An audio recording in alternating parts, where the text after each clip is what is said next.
Hey, I'm Ash, and I'm going to do a retelling of the story, The Prince Who Wanted to Travel the World. So, our story starts with a king who has just one son, and that son wanted nothing more than to see everything the world had to offer.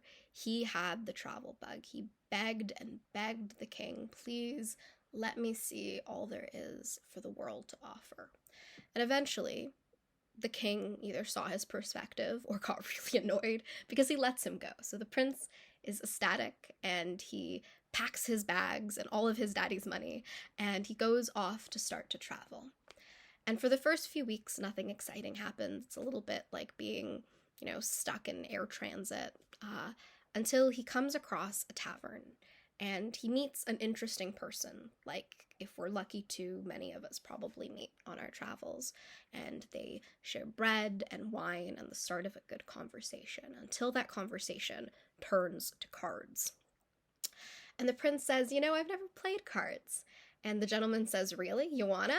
And the prince agrees. He loves games. And so the prince loses the first hand, but that's all right. Just gives him a little bit of money. And then he taps the table and says, otra vez, again. And he loses a bit more money. And again, and again, and again, until the prince has nothing left. The gentleman looks at him and says, look, kid, you seem pretty sweet. I don't want to take all of your money. Let's do one more round, all or nothing. If you win, you get everything back. And that's probably likely at this point. Think of the odds. And if I win, you'll, just work here for 3 years and you'll just, be beholden to my kingdom until I say you can go. And the prince thinks for a moment and he's like, that's a great deal. Okay. And then he loses. And so he spends the next 3 years in absolute toil. His hands get calloused. He learns the right way around a broom. He eats basically just bread and water. He is of reduced circumstances, but he does it with pride and intention. So instead of circling the world, he kind of just circles the tavern again and again. And at the end of these 3 years, he's walking up the pathway that leads toward the palace, as he said he would those 3 years ago. Sidebar here, I don't know why his father didn't send out a first search party, but I guess, maybe the cavalry got lost or something. But he comes across this woman who's of less means than he is, with a baby who is hungry. And he gives the last little bit of bread that's left. And the woman looks at him and grabs his face and is like, look, I know you want to go left to the palace, but I want you to go right first. Go past the garden to the pond, and then you're going to see 3 doves flying overhead, and I want you to grab the feet of the 3rd dove, hold it for ransom until they grant you 3 wishes. And the prince listens to this, and he's like, okay, and he does just that, and the doves grant him 3 wishes that he can wear: a collar, a ring, and a feather. Very fashionable. So he takes his new outfit, and he goes up to the palace to see the king. And the king looks at him and says, great, glad you were able to do the 3 years of interning. Thank you. I have 3 more things I need you to do, and then you can go. Maybe. And the prince, always obliging, smiles and is like, okay. And the king says, okay, I want you to start thinking of breakfast. And immediately the prince is, thinking about how he can make eggs Benedict. But what happens is he's given like a bunch of wheat and millet and barley that's all unchafed, and the king just says, I want bread for breakfast, do it. So the prince takes this to this room, and he's like, I can do this, and he can't, because he, despite the years of working in the tavern, still doesn't really know anything. So he calls on the first dove, who looks at this, and she's like, don't worry, I got you.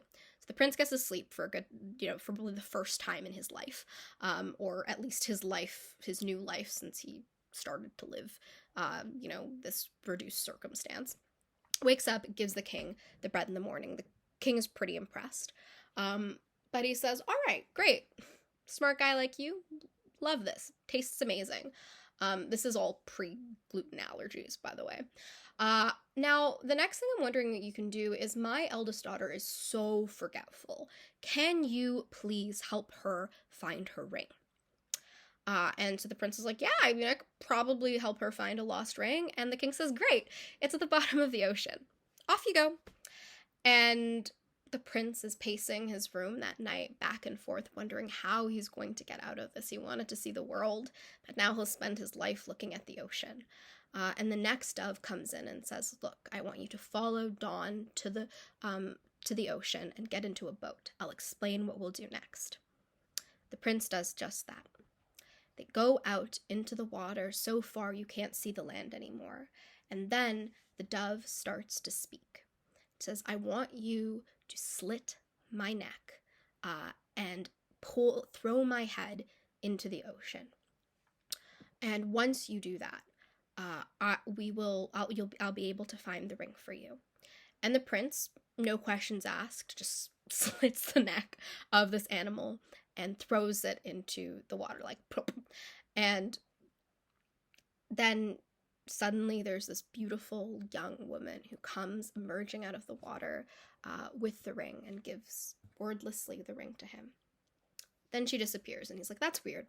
But he goes back and he gives the ring to the king and his very happy eldest daughter, who promises she will never lose anything ever again.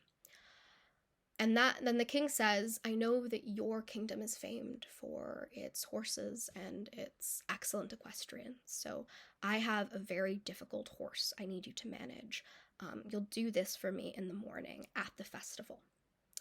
And so the prince thinks this is actually pretty reasonable. He used to be pretty good on a horse. This will be fine.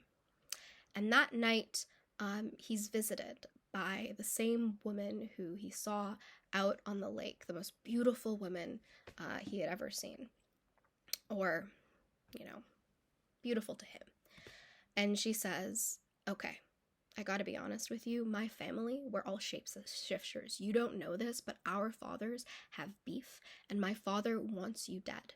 Tomorrow, my father is going to be the horse, my mother's going to be the saddle, my elder sister's the stirrups, and I'm going to be the fastenings. And the plan is that you are not going to live past tomorrow. So I want you to take a club, and I want you to defend yourself. Please do this. I've seen you over the years. You are kind, you are honest, you don't deserve this. And so the prince says, all right, and he does just that the next day.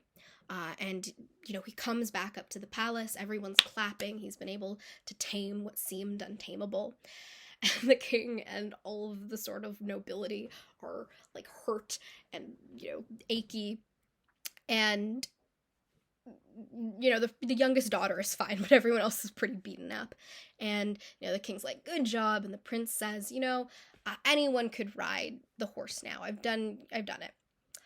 That night, while everyone is, icing their wounds and licking their pride or whatever, the youngest princess comes to the prince and says, tonight is the night that we have to leave if we're going to. I care for you. I think you are maybe my person.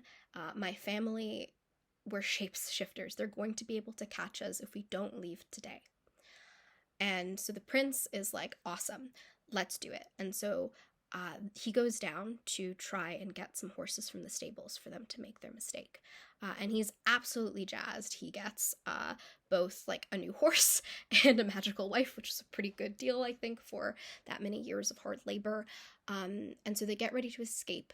The horses are ready. The princess comes down, and she sees he picked the worst possible horses. They're, like, fat and super slow. And she's like, oh my god, okay, my dad's gonna catch us, but, like, we need to go. And so they leave. The king, who might be an insomniac, this is pre-NyQuil era, wakes up and is told by his wife, go find them. So he takes the fastest horse he can find until he comes across a nun and a monk. Little known to him, this is his daughter and the prince. They've shapeshifted and pretend that they are taking a vow of silence and they can't say anything. The king's pretty satisfied he can't find them, so he goes back to the palace and tells this all to his wife. His wife is a powerful sorceress, and she's like, oh my god, did you really do that? And she's absolutely furious, so she's like, I don't know why I sent you to do my job. And so they go off again to attempt to chase the prince and the princess, who are making their way back as fast as possible to his father's kingdom. And they come and they find them, because despite the daughter trying to transfigure and make herself not seen, her mother knew her too well. And so she's able to hone in on her, and in a last-ditch effort, the princess turns her horse into a wide pool, herself into an eel, and then the prince into a turtle. And in an effort to get them, the queen asks the king to take a small vial of water and give it to her so that she might reverse the spell.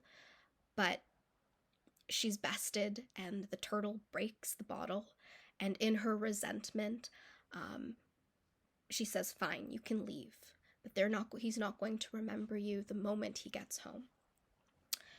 They continue on their journey, and the princess is mourning and sad, and the prince is like, babe, I'm not going to forget you. It was just a weird thing your mom said. But once they get home, everyone joyfully, gleefully surprised that the one heir has returned. He doesn't recognize her. It's like there's a sheen over her, and, she's just invisible. And so she sobs and cries and, I guess, calls out for the people who've always been there for her sisters, the stirrups. And they come and they console her, and they say, all right, here is what we're going to do. And they transform into doves and fly overhead from the prince. And suddenly he remembers her, and their eyes meet, and without having to say anything, they've been able to understand that everything that has come to pass and who they are to each other again. And so they look at each other, and they are ready to start their lives together. And that's the end of our story. Thank you for listening. I'm sorry it's overtime.